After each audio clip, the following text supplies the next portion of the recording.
आप सभी शिव प्रेमी, शिव भक्तों, शिव शिष्यों को मेरा प्रणाम। आज शिव महापुराण की कथा में आप श्रवण करेंगे रुद्र की नेत्राग्नि से काम का भस्म होना, रति का विलाप, देवताओं की प्रार्थना से शिव का काम को द्वापर में प्रद्युम्न रूप से नूतन शरीर की प्राप्ति के लिए वर देना और रति का शंबर नगर में जाना। ब्रह्मा जी कहते हैं, मुने, काम अपने साथी बसंत आदि को लेकर वहां पहुंचा। उसने भगवान शिव पर अपने बाण चलाए। तब शंकर जी के मन में पार्वती की प्रति आकर्षण होने लगा और उनका धैर्य छूटने लगा। अपने धैर्य का ह्रास होता देख महायोगी महेश्वर अत्यंत विस्मित हो मन ही मन इस प्रकार चिंतन करने लगे। शिव बोले, मैं तो उत्तम तपस्या कर रहा था, उसमें विघ्न कैसे आ गए? किस कुकर्मी ने यहाँ मेरे चित्त में विकार पैदा कर दिया? इस तरह विचार करके सत्पुरुषों के आश्रयदाता महायोगी परमेश्वर शिव शंका युक्त हो संपूर्ण दिशाओं की ओर देखने लगे। इसी समय वाम भाग में बाण खींचे खड़े हुए काम पर उनकी दृष्टि पड़ी।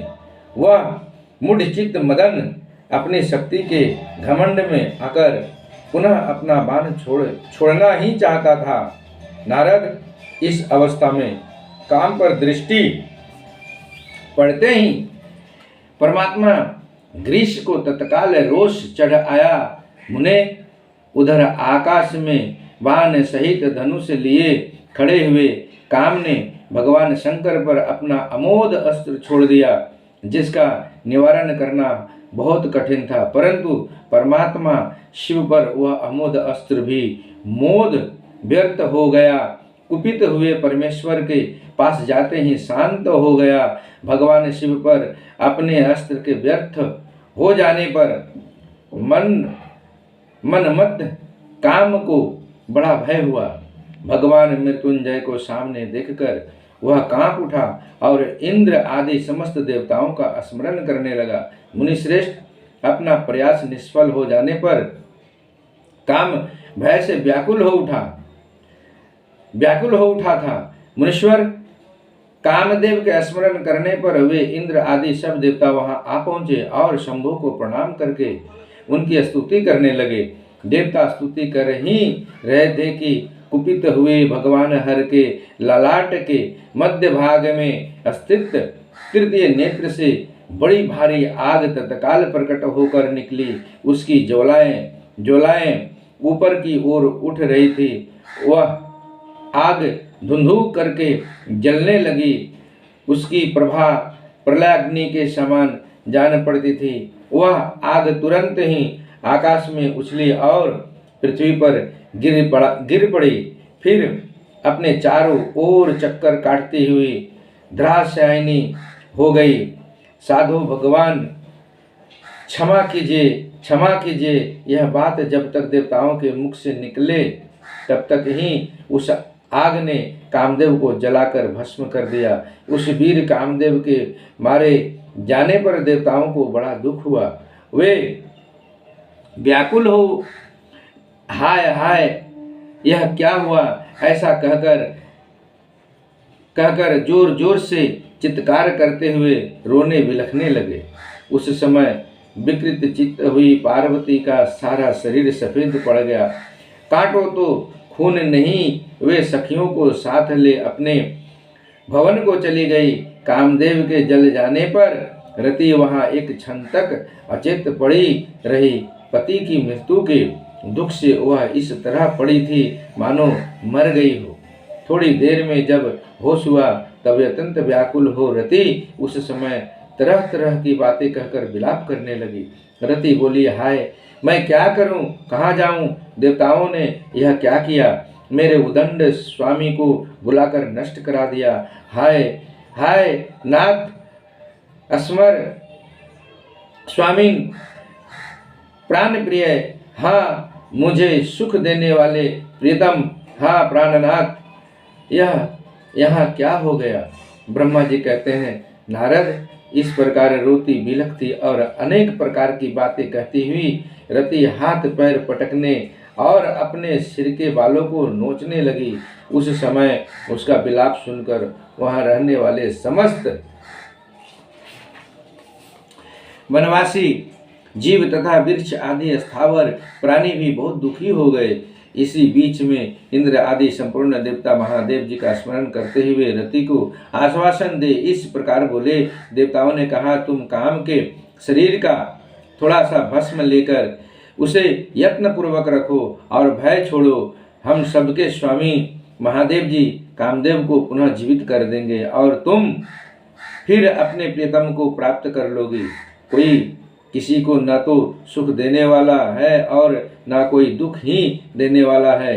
सब लोग अपनी अपनी करनी का फल भोगते हैं। तुम देवताओं को दोष देकर व्यर्थ ही शोक करती हो। इस प्रकार रति को आश्वासन दे सब देवता भगवान शिव के पास आए और उन्हें भक्ति भाव से प्रसन्न करके यूँ बोले। देवताओं ने कहा, भगवान शरणागत वत्सल महेश्वर, आप कृपा करके हमारे इस शुभ वचन को सुनिए। शंकर, आप कामदेव की करतूत पर भली भांति प्रसन्नता पूर्वक विचार कीजिए। महेश्वर, काम ने जो यह कार्य किया है इसमें इसका कोई स्वार्थ नहीं था। दुष्ट तारकासुर से पीड़ित हुए हम सब देवताओं ने मिलकर उससे यह काम कराया है।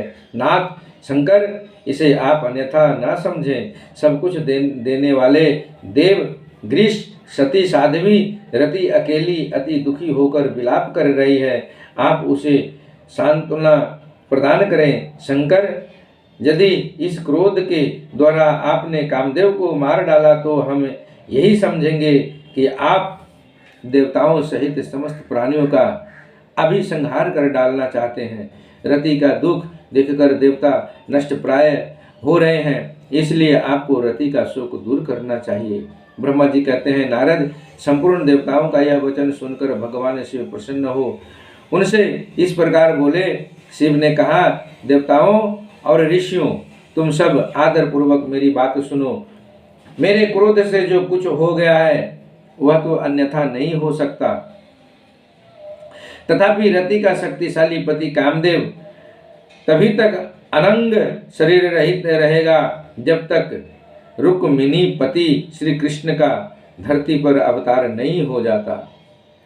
जब श्री कृष्ण द्वापर में रहकर पुत्रों को उत्पन्न करेंगे तब वे रुक्मिणी के गर्भ से काम को भी जन्म देंगे। उस काम का ही नाम उस समय प्रद्युम्न होगा, इसमें संशय नहीं है। उस पुत्र के जन्म लेते ही शंबरासुर उसे हर लेगा। हरण के पश्चात दानव शिरोमणि शंबर उस शिशु को समुद्र में डाल देगा। फिर वह मूढ़ उसे मरा हुआ समझकर अपने नगर को लौट जाएगा। रते, उस समय तक तुम्हें शंबरासुर के नगर में सुख पूर्वक निवास करना चाहिए। वहीं तुम्हें अपने पति प्रद्युम्न की प्राप्ति होगी।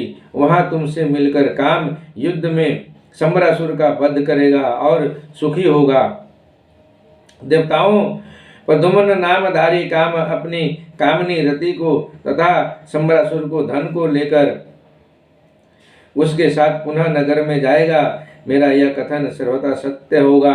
ब्रह्मा जी कहते हैं, नारद, भगवान शिव की यह बात सुनकर देवताओं के चित्त में कुछ उल्लास हुआ और वे उन्हें प्रणाम करके दोनों हाथ जोड़ विनीत भाव से बोले। देवताओं ने कहा, देवदेव महादेव, करुणा सागर प्रभु, आप कामदेव को शीघ्र जीवन दान दें तथा रति के प्राणों की रक्षा करें। देवताओं की यह बात सुनकर सबके स्वामी करुणा सागर परमेश्वर शिव पुनः प्रसन्न होकर बोले, देवताओं, मैं बहुत प्रसन्न हूँ। मैं काम को सबके हृदय में जीवित कर दूंगा। वह सदा मेरा गण होकर विहार करेगा।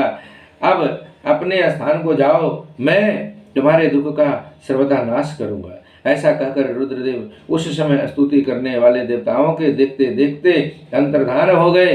देवताओं का विस्मय दूर हो गया और वे सब के सब प्रसन्न हो गए। मुने, तदंतर रुद्र की बात पर भरोसा करके अस्थिर रहने वाले देवता रति को उनका कथन सुनाकर आश्वासन दे अपने अपने स्थान को चले गए। मुनीश्वर काम पत्नी रति शिव के बताए हुए शंबर नगर को चली गई तथा रुद्रदेव ने जो समय बताया था उसकी प्रतीक्षा करने लगी। आप सबके चरणों में मेरा फिर से कोटि कोटि प्रणाम। अभी आज की कथा अपने गुरु के चरणों में यही विराम करता हूँ। आगे की कथा आप अगले वीडियो में सुनेंगे। ब्रह्मा जी का शिव की क्रोधाग्नि को वडवान लकी संज्ञा दे समुद्र में स्थापित करके संसार के भय को दूर करना, शिव के विरह से पार्वती का शोक तथा नारद जी के द्वारा उन्हें तपस्या के लिए उद्देश्य पूर्वक पंचाक्षर मंत्र की प्राप्ति। तब तक के लिए आप सबको फिर से मेरा प्रणाम। हर हर महादेव। नमः शिवाय, नमः शिवाय।